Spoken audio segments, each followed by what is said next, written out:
6월 18일 오늘 말씀은 우리가 잘 알고 있는 고린도전서 11장 17절에서 34절까지 말씀이죠. 우리가 항상 한 달에 한 번씩 주일마다 대예배 때 이제 이 주 예수님 만찬 예식을 참여하고 있습니다. 그런데 그 당시에 고린도 교회는 오늘날에 이렇게 그 주님의 만찬 예식을 하는 거 달랐어요.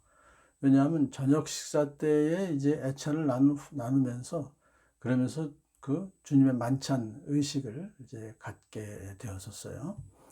그러니까 이것이 시발점이 예수님께서 최후의 만찬 때 이제 이것을 우리에게 이제 명령하셨잖아요. 그래서 이것은 내 몸이다. 이것은 내 언약의 피다. 이렇게 해 가시면서 이것을 행하여 나를 기억하여라 하시면서 제자들에게 말씀하신 것이 오늘날까지 내려오고 있는 주 예수님 만찬 의식이죠.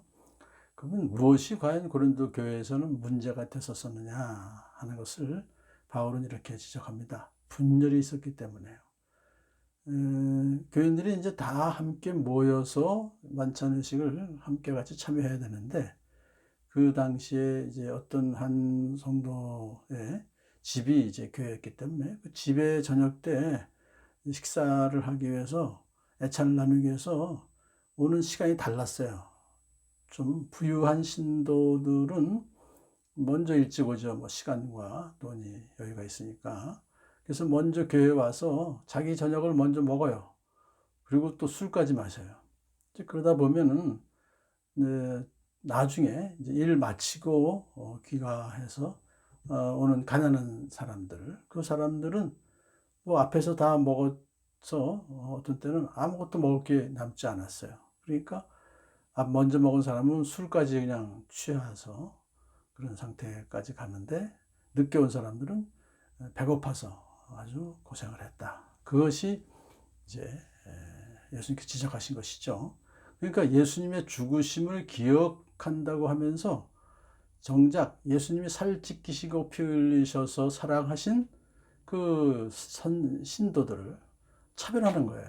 그래서 그거는 잘못된 것이다 하고 책망하기를, 여러분이 분열되어 있으니 여러분이 한 자리에 모여서 먹어도 그것은 주님의 만찬을 먹는 것이 아닙니다. 한 자리에 모여서 먹는다 해도 그것은 주 예수님의 만찬 의식을 정신을 훼손하는 것입니다. 그렇게 이제 아주 책망하셨어요. 이제 고린도 교인들이 그렇게 하는 것에 대해서 바울은 그들이 그렇게 하는 것은 하나님의 교회를 멸시하고 가난한 사람들을 부끄럽게 하려는 것이다.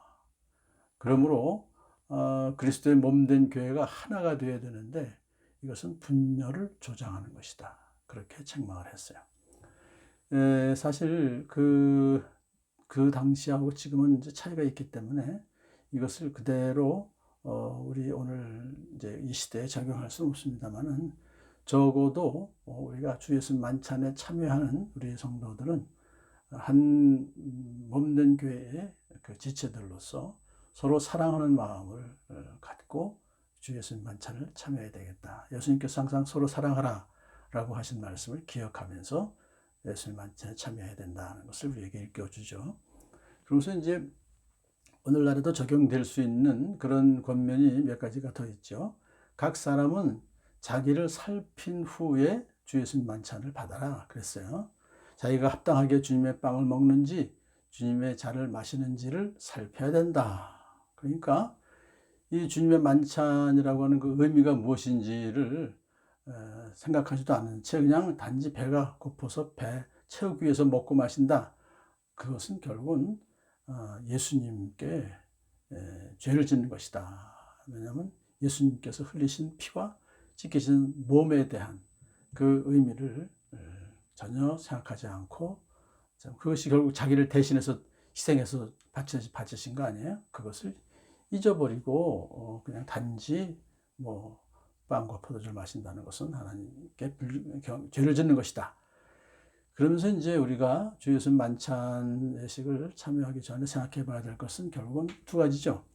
예수님께서 나를 위해서 십자가에서 살 찢기시고 피 흘리신 것, 그것을 진심으로 내가 믿고 그것을 고백하느냐 하는 것이고요. 두 번째는 그런 삶을 이제 그렇게 예수 믿고 구원받은 삶을 살다가도 그 지은 죄를 주님 앞에서 겸손하게 회개하는 심정으로 주 예수님 만찬 예식에 참여하느냐, 이 두 가지가 필요한 것입니다.